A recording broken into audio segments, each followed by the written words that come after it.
सबसे पहले एसएन सिंह साहब, आपके पास आ रही हूं और थोड़ा यूपी को लेकर चर्चा करें, पूर्वांचल को लेकर, क्योंकि इस बार कहा जा रहा है, इस बार क्या पिछली बार भी हम देख रहे थे किस तरह से सबसे जो वीक जोन रहा बीजेपी का वो पूर्वांचल की ही सीटें रही थी। लेकिन इस बार तो अखिलेश यादव वाराणसी को लेकर भी कह रहे हैं भाई इस बार तो क्योटो से भी सफाई होने वाला है। वाराणसी को वो क्योटो बुलाते हैं ना।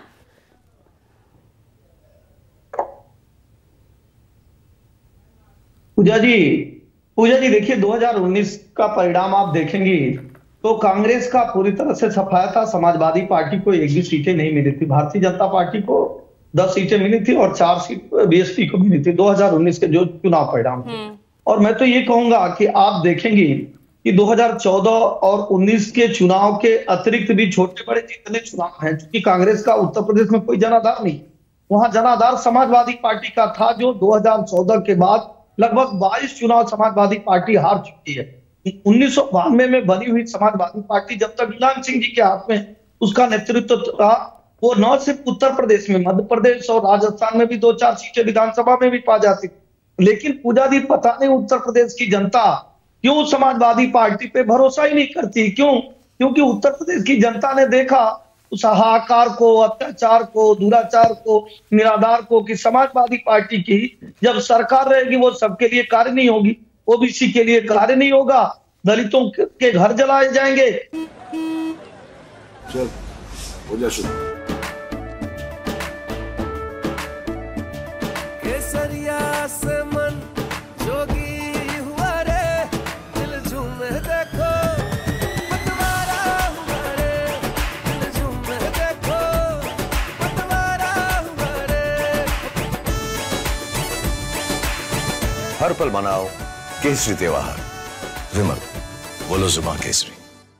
बाबा साहब की मूर्तियां तोड़ी जाएंगी और केवल परिवार के लिए कार्य किया जाएगा। इस नाते पूजा जी उत्तर प्रदेश में तो आप ये मान कर चलिए कि उत्तर प्रदेश की जनता का लाड प्यार वो भारतीय जनता पार्टी के साथ जा रहा है। दूसरी जो सबसे बड़ी बात थी कि 2019 में समाजवादी पार्टी और बहुजन समाजवादी पार्टी का एक बड़ा गठबंधन होता है और पूजा जी भी कहती है, न्यूज 24 भी कहता है, इससे बड़ा गठबंधन कोई हो नहीं सकता।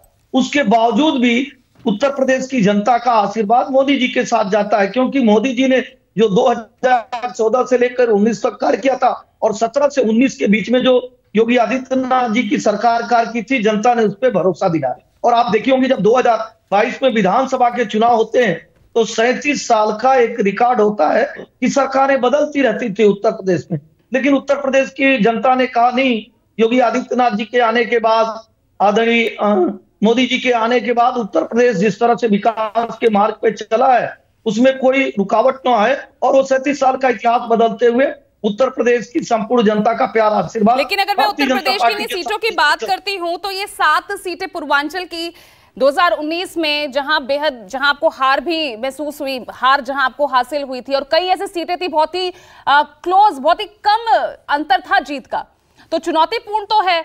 और अगर वहां पे अगर बेहतर हुआ है तो 2022 भी हमारे सामने है, जहां पर कई ऐसे जिले जहां पर आपका खाता भी नहीं खुला था।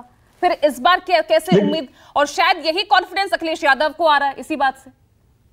नहीं देखिए पूजा जी, जो लोकसभा का चुनाव होता है, विधानसभा का चुनाव होता है, दोनों को अलग अलग नजरिए से देखना चाहिए। जाहिर तौर पे ये स्वीकार्यता है। 2019 में आप देखी होंगी राजस्थान और मध्य प्रदेश में विधानसभा के चुनाव में भारतीय जनता पार्टी चुनाव हार जाती, उतने सार्थक परिणाम नहीं आते। फिर भी जब लोकसभा का चुनाव होता है, राष्ट्र का चुनाव होता है, मोदी जी का चुनाव होता है, तो उसी राजस्थान में, मध्य प्रदेश में, छत्तीसगढ़ में, दिल्ली में, हरियाणा में, हिमाचल में, उत्तराखंड में, यूपी में, बिहार में आप सर्वाधिक सीटें देखेंगी। यहाँ तक कि आप हरियाणा और दिल्ली में देखेंगी तो भारतीय जनता पार्टी। ठीक है, मैं वापस आपके पास आ रही हूँ एसएन सिंह जी। ठीक है, मैं वापस आ रही हूँ, मेरे साथ